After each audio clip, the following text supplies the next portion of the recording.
All right, good evening, everybody. David Paul with you here in the KHOU 11 Weather Center. It is not often you get a Category 1 hurricane sitting just off the upper Texas coast, but that's what we've got tonight. If you're just catching up with the latest on what was Tropical Storm Nicholas, as of the 10 o'clock advisory, Hurricane Center went ahead and upgraded it to a Cat 1 hurricane. Max sustained winds at 75. We had a wind reported by instruments over Matagorda Bay of a 78-knot gust.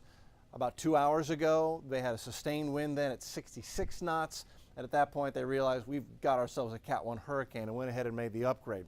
Just looking at the enhanced infrared satellite, watch the last few frames, the last second or two, and watch, poosh, right there. Watch it again.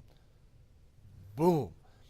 It really did go through a big convective burst, and that's what apparently allowed it to strengthen to Cat 1 intensity as it sits just off the upper Texas coast. The pink areas now are hurricane warnings, which are in effect for Matagorda County, Matagorda Bay, coastal Brazoria County as well, and the far western edge of Galveston County as well under that hurricane warning, where we're expecting hurricane conditions during the next hour or two.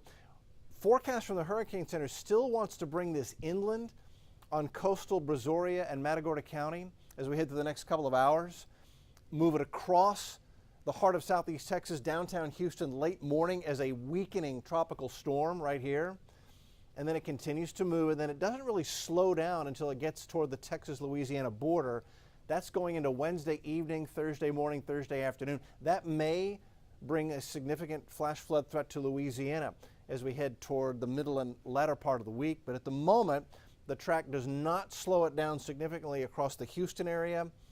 And maybe that will be enough for us to avoid this flash flood threat that we've been talking about and anticipating for the past couple of days. You know, all that being said, we've got a Cat 1 hurricane sitting off the upper Texas coast right now, and those things can produce very heavy rain. So we're watching carefully, but we've had these changes this evening. Here's a closer look at the forecast track from the Hurricane Center, and I've added a couple of annotations here. Downtown, reaching near downtown by 10 a.m. tomorrow morning as a weakening tropical storm. Estimated landfall 2 a.m. Tuesday if it does make that northerly turn here in the next couple of hours. But there is a chance that it may just continue kind of to graze the coast and bring stronger winds toward the Galveston coast as we head toward the wee hours of the morning. We'll look at those factors here in just a minute. But take a look at what our rapid refresh model is suggesting the rainfall is going to do as we head through the coming hours. And there it goes. And so notice it puts the heaviest rain now through 7 a.m. on the Brazoria and Matagorda County coast. 2.8 inches there, Galveston perhaps 2.5 inches of rain now through about sunrise. And then as we continue forward, it keeps the heaviest rain on the coast. So coastal counties, the immediate coastline, you're not out of the woods yet. Computers now suggesting Galveston, you get an additional 4.8, call it 5 inches by the time we get to 1 o'clock tomorrow afternoon. Mont Belvieu could see 6 to 7 inches of rain. Chambers County, that Baytown, you know, you're included in that as well. You're close to that. Hobby almost 4 inches. So the southeast side will continue to be under the threat for flash flooding. Well, but further inland, you know, 1/10 of an inch, 2/10 of an inch, Tomball, Katy, Busher, Continental Airport. So why is that happening? Why is it so dry in the northwest counties? Well, the track and also the upper level winds, which we'll look at again here in just a minute. These are current surface winds here at 11:22 on a Monday night. Galveston sustained out of the east at 35. Angleton sustained at 26. Pearland sustained at 20. Hobby 29. Sugarland 22. Palacios 33. Those are sustained winds. These are gusts in the past 15 minutes. Gusts to about 40 in Pearland. Gust to 46 in Angleton. Gust to almost 50 in Galveston. 37 Hobby, 37 Sugarland, 36 Wharton, gust to 53 in Palacios just in the past 15 minutes. Whole lot of power outages reported along our coastal counties. In fact, at last check, we had about 40,000 in the immediate coastal counties. There are other areas that have scattered power outages as well. Sugarland, the Greatwood area, I know we've got scattered showers as far in scattered power outages as far inland as Greatwood, getting near the Sugarland area. And that's to be expected. You get gusts to 40, 45, and you're going to begin to get power outages. This is our wind gust forecast. Now, this is the American model, the GFS, and it had a little bit more of a bias to bring this storm further inland faster. So let's just look at what it's suggesting the wind gusts may be.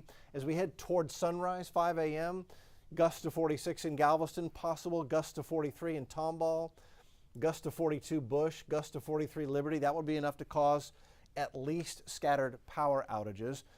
But that's on a track that at the moment may end up being a little too far to the north. This may end up tracking closer to the coastline, and that would change the forecast wind gust outlook. But we'll go with what we've got here.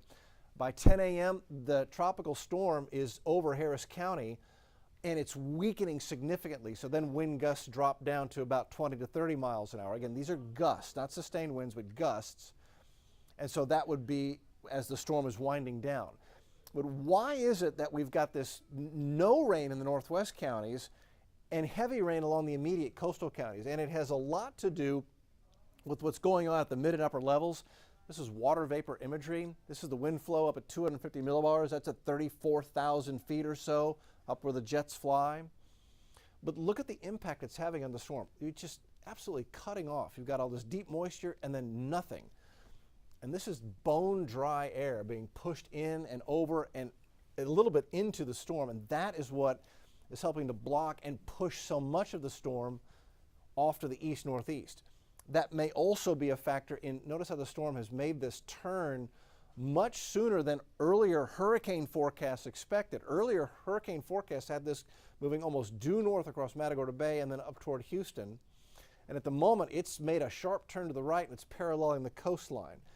Remains to be seen if that trend continues, but that is the trend over the past couple of hours. Zooming out, where is this upper level wind flow coming from? Well, upper level low now set up over the Baja of California. This low earlier in the week was sitting here over the weekend, and it actually helped to pull Nicholas to the north. But now that it's retrograded back to the southwest, it's blowing this wind shear, this dry air up across the storm, especially on the northwest flank.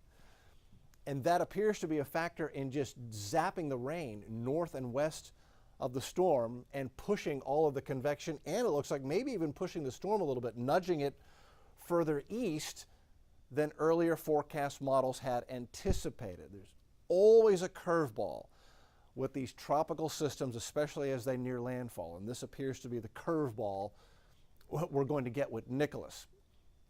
Radar imagery continues to show a couple of things. Heaviest rain really is along the coast. In particular now, the heaviest rain, Brazoria and southwestern Galveston Island. You know, inland, there's 59 corridor, just almost nothing falling here. A little bit of light drizzle now in West Harris County, but so far, that's the worst of it. Now, that being said, I can tell you what I do see here, and these are surface wind profiles. There's a little bit of a convergence zone setting up right here across I-10 into downtown. That may enhance a little bit of rainfall here along the I-10 corridor from downtown east over the next several hours. So that is something to watch for. But at the moment, I don't see anything too terribly heavy. And one thing I also do not see is lightning. There's no lightning. That's an important factor. When you see lightning, that means you've got up and down motion in the vertical column. You've got convection, and that is what can wring out very quickly all of the available moisture through the vertical column. We don't see any significant lightning count. I don't see any lightning in the past hour. So that tells me that, yes, we've got moderate to heavy rain here, but it's not that convective lightning and thunder where you get rainfall rates of 4, 5, 6, 7 inches per hour in these tropical atmospheres. This is a rainfall rate maybe of 1 to 2 inches per hour, which is heavy, but not nearly as bad as it can get. So those rainfall rates with that tremendous lightning and thunder, that's what we experienced at the onset of the heavy rain from Harvey, and also at the onset of the heavy rain from Allison in 2001, if you remember that. It was strobe light all night of lightning. That was the atmosphere wringing out all the available moisture. That's not happening here at the moment. That's lowering the flash flood threat, at least for now. Fingers crossed that that trend continues. Closer view, here's where the rain is. Where the coast of Brazoria County, heavy rain. And you've got flash flooding taking place here in low-lying roads. You want to stay home, Lake Jackson. Just stay home tonight. Don't get up early and get out in this. We're on the air at 4 o'clock with a complete update. Tim and Cheetah will be on at that point. updating what roads are flooded. We've got crews up and down the coast, so you don't get out and get into trouble on the coastal counties where we've got high water spots on some of the rural and secondary roads in particular. Rainfall totals. So this is interesting. If you remember, we were forecasting maybe 10 inches or more, or maybe 15 inches when this was all said and done. We've actually had some of that. 4 miles off the coast from Matagorda County, that little rain bullseye is 10 inches, 10.5 inches of rain. So we got our 10 inches. It was over the water. Good. Out here over the open waters of the Gulf, 7 to 9 inches estimated by radar. But it's falling over open water. Fantastic. As long as that isn't in here hurting people, I'm very happy. These are other rain totals so far. About 4 inches in Galveston so far, 5.3 Brazosport, enough to cause high water spots on the low secondary roads. Baytown's had 3.5 inches of rain. Downtown, 2 1/3. Sugar Land's had 1 inch of rain. But those numbers are not nearly enough to cause any significant flood threat. Again, we went into this very, very dry. So all the bayous are at the bottom of their channels, and we're not having any problems with them right now. So far, this is as good an outcome as we could have hoped for.